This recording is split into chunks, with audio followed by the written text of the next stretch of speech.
Welcome in. Today's the first episode of Tales from the Gridsquare. This is a book that was written by a good friend of mine, Nick Orton. He is currently an active duty service member as well in the Army. He's a good dude. Does a lot of good stuff for the community. Everything in this book is basically like paranormal stuff. He's compiled a list of experiences that people have shared with him of paranormal activity and things of that nature that have happened while in training, while in combat, while in country, and he compiled them into multiple stories within this book right here. I wanted to share it with you because I think there are some very fascinating stories in here, and it breaks it up actually by branch. He's got it separated inside by experiences and tales told from United States Army, Air Force, Navy, Marine Corps, and also from foreign militaries. There's going to be multiple editions and multiple videos of this. This is just the first of many. I'll create a playlist for it so that way you guys will be able to find these relatively easily on my YouTube page. And if it's something you like,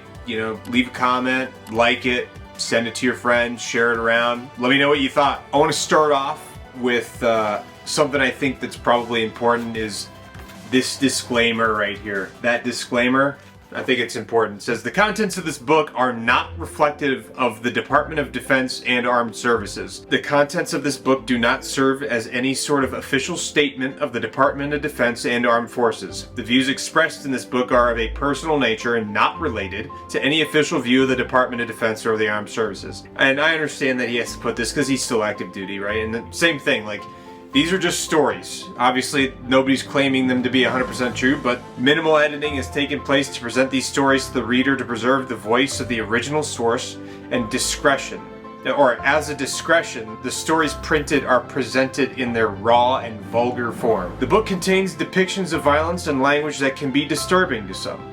As you read these stories, please remember it is 100% impossible for me to verify these stories. So take these stories with a grain of salt. These stories are presented to you on good faith that the source is telling the truth. We're going to go ahead and just start from the beginning. Start with the Army. We'll do the Army, the Air Force, the Navy, and the Marine Corps. We'll go in that order, and I'll just make some follow-on videos after this, especially if you guys like the content and you enjoy it. You thought it was fun. So, United States Army. The Invisible Man. My second deployment to Iraq, we were doing a nighttime small kill team ambush in a house we took over while overwatching an intersection commonly planted with improvised explosive device, trying to kill the idiots who emplaced them. Dawn was coming up. We were just ready to pack up and call the quick reaction platoon to drive up and pick us up when we spotted a lone dude carrying an artillery round. It was too bright for any night vision, still a bit dark for eyes, but we positively ID'd him as a hostile threat. I had my sniper with an M110 kill him. One shot, only about 170 meters. Easy shot, upper chest. I was on glass and I saw the bullet impact. I watched him crumple and drop in the grass on the side of the road. He was a skinny fucker wearing a tight athletic shirt. He didn't have body armor to stop 7.62 NATO at that range. I called QRF to pick us up and report it to command. Command orders us to search the kill. As they were driving up, my SKT team and infantry fire team plus a sniper team left the house to check the body for intel because we had to bag them and drop them off at the local Iraqi police station if possible. But there was no body. What the f***? We walked around for like 20 minutes, ever enlarging circles. Not a f***ing single piece of evidence he was there. No body, no blood, no crawl marks, no IED, no nothing. We looked like idiots because I'd reported the shot on the company network and no body. Caught an endless amount of shit about it. But weird shit happens in war. A few years later, I ran into a dude who served in the unit we relieved in place. They left. We took over the area of operations. We were at a bar, putting drinks away and trading war stories about the neighborhoods and shit. Then I brought up that area we dropped the Invisible Man, what I came to call him. I didn't tell the story, I just mentioned the frequency of IEDs at that intersection area. Then he tells a story about an SKT who killed an IED emplacer but didn't find the body. No f***ing way. Now he wasn't there, but it was another platoon in his company whose squad was out and reported they'd smoked the guy. So he knew part of their story. He didn't have a description of appearance, but in his version, many dudes had opened on the emplacer. A few M4s, an M249, and an M240. And they were so sure they got him. No way someone survived that barrage. They dumped nearly 100 rounds at one dude. What are the chances of two dudes with lousy luck who have been mortally wounded in the same place 1 year apart Shot, but not killed instantly. Shock hits them. No pain. Clothes absorb the blood. The low crawl away to some dead space we can't see, where they get up, make it a few blocks before dying. Just a coincidence. No evidence was found. No IED, etc. That has to be it. Otherwise, was it a ghost? Did we all hallucinate? Sometimes I can't sleep because of the invisible man. If that was a ghost, then there is an afterlife. What happens to me when I go? Will the invisible man be waiting for me? I sure hope not. I don't want an invisible man waiting for me. Next story. Mosul.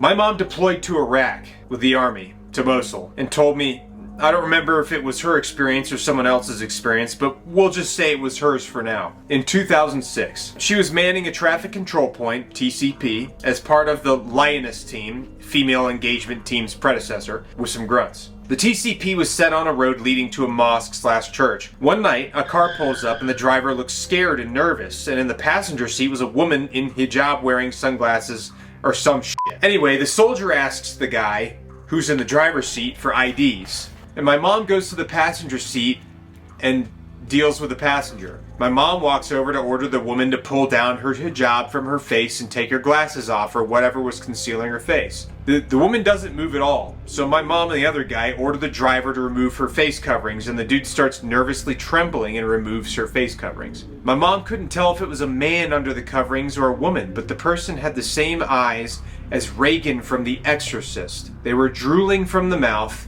emitting a low growl, heavy breathing, and all that. My mom says that uncanny valley feeling came upon her, and the other soldiers at the TCP let them go on their way. No VBIT attacks happened in the AO. But my mom, whoever she was talking about, said they would never forget those eyes for the rest of their life. Alright, next one, cults of Iraq. Back in 2009, the executive officer at a forward operating base asked me to report on the cultures and history of Iraq. That fob encompassed and protected an ancient ziggurat. Not sure why. Much of the sectarian stuff was disturbing fringe stuff, so maybe they were trying to figure things out. They were also interested in the small Jewish population as well. The weird stuff usually centered around a single dude, a mystic that focused on the darker stuff. Mystic Islam isn't about the Quran as much as the spiritual connection. Honestly looks closer to Hinduism than Islam in any way. Meditation, narcotics, trances, and rituals to summon or become one with whatever. The mystic ones focus that energy on the jinn, Iblis, etc. I tried to find more info. I couldn't keep the report I did, but Google sucks for research now. All that will pop up is the Yazidis, which have their baddies too.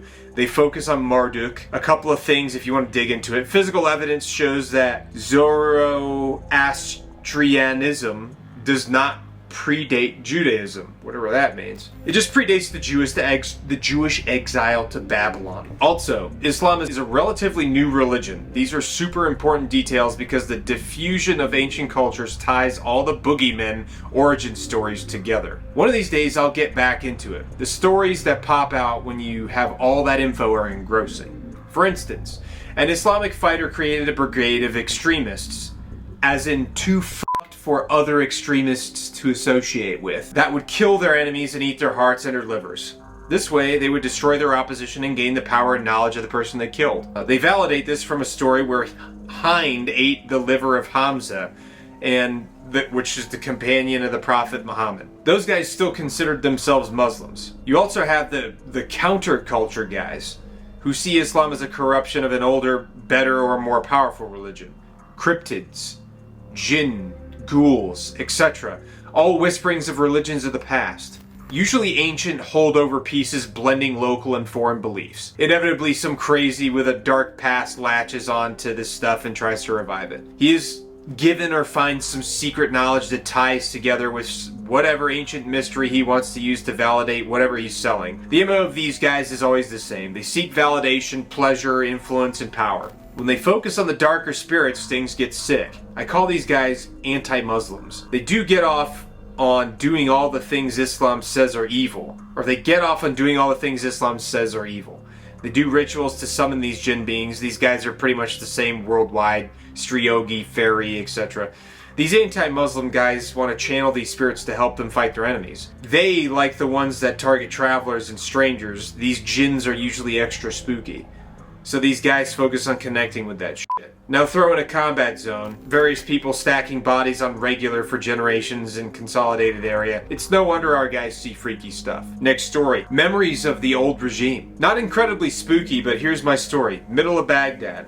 The army has fallen in on many buildings that belong to Saddam. We are posted up across the former Ba'ath Party HQ. I'm not sure what building I'm in used to be, but I know the ones around me belong to the Republican Guard. Some of these buildings still had legit torture chambers in them.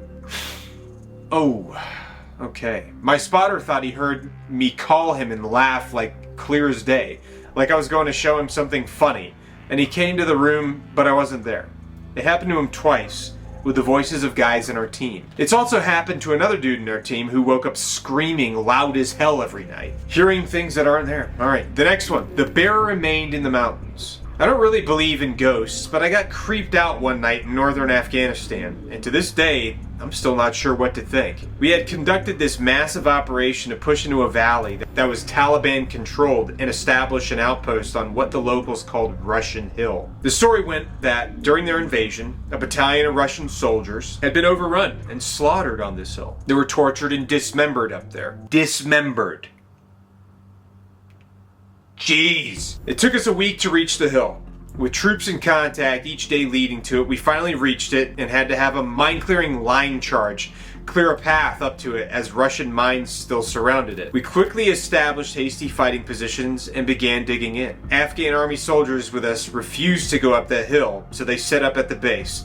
They were seriously freaked. That night we heard screams and footsteps around the mountain. The screams sounded distant, yet right outside the perimeter. The footsteps sounded like they were right next to us. As I said, I have no idea what the f*** it was, and I don't really believe in ghosts or spirits, but especially given the context of where we were and the fact that people were trying to kill us every day, it was freaky as fuck. We thought it was Taliban f***ing with us, and it may very well have been. In a previous tick, not part of this operation, they got so close we were trading hand grenades. During that, they yelled obscenities to us, some were in broken English, but it seriously sounded like the screams were very close, and the footsteps couldn't be explained.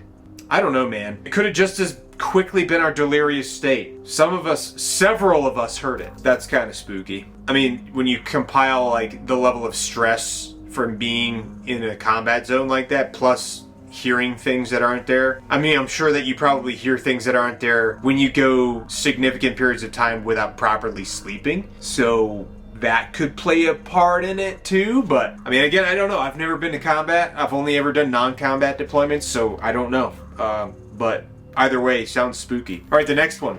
The Giant of Kunar. I was deployed as an infantry team leader with the army in the Kunar province of Afghanistan from 2008 to 2009. We set in on an observation patrol to overlook a village that we suspected IEDs were coming out of due to a successful IED recovery a few weeks prior. My lieutenant gave me a new thermal imaging system called the Recon 3 that none of us were familiar with and told me to figure out what I can and pass along that information to the other team leaders. I started messing with the Recon 3 to see its capabilities and was surprised at the clarity of the zoom on it. I spent most of my time messing with the different functionalities and watching the village. I started to look across the valley to see what I could see, and that led me to look along the spur we were set in on and saw a very large heat signature at the top of one of these false peaks. I did everything I could to get as clear of an image as I could, suspecting that it was a group of Taliban huddled together around a light, as they tend to do in the mountains because it's cold. All of a sudden, the heat signature stood up as one being. The trees in that area grew to about 10 to 12 feet tall, and this thing was at least as tall as the trees. That's like an ent of Fanghorn,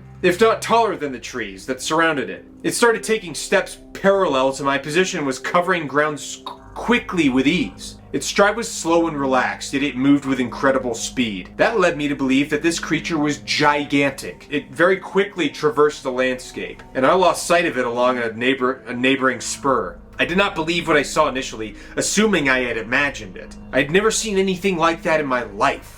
I didn't tell many people about it while I was in, and even when I got out. I kept it to myself, thinking there was no way I saw what I saw. But then in 2010, I listened to a story on Coast to Coast, specifically the story about the Giant of Kandahar. That made the memories of my time in service come flooding back and made me consider other things I saw during that deployment. For instance, the creature was described as having fire orange hair, and it reminded me of a tradition the locals in the area of my sighting would do. They would dye their hair a bright orange color, and even dye their goats the same color. They never gave any explanation why. It seemed like it was every once in a while they would do this, and then all of a sudden those orange-dyed goats would be gone, and the locals' hair would no longer be dyed orange. I assumed it was maybe a cultural thing that I didn't understand. But now it makes me wonder if it was some sort of gesture to the creature Nephilim, or the goats were sacrificed to it. I am a Christian, and the Bible briefly discussed the men of renown, aka the Nephilim. I think that's what I saw, a member of an ancient race of giants that descended from fallen angels. Or it could be something like Sasquatch, I'm not sure. Thank you very much for joining me. I hope that you enjoyed the story so far, and in the next video we'll pick up right where we left off with the ghosts in the ruins of Samara. Anyway, I'll see you in the next video. If you like this video, please like, subscribe, comment, send it to your friends, and let me know what you thought. Alright? Let me know what you thought in the comments. Alright. I appreciate it, guys. Take it easy.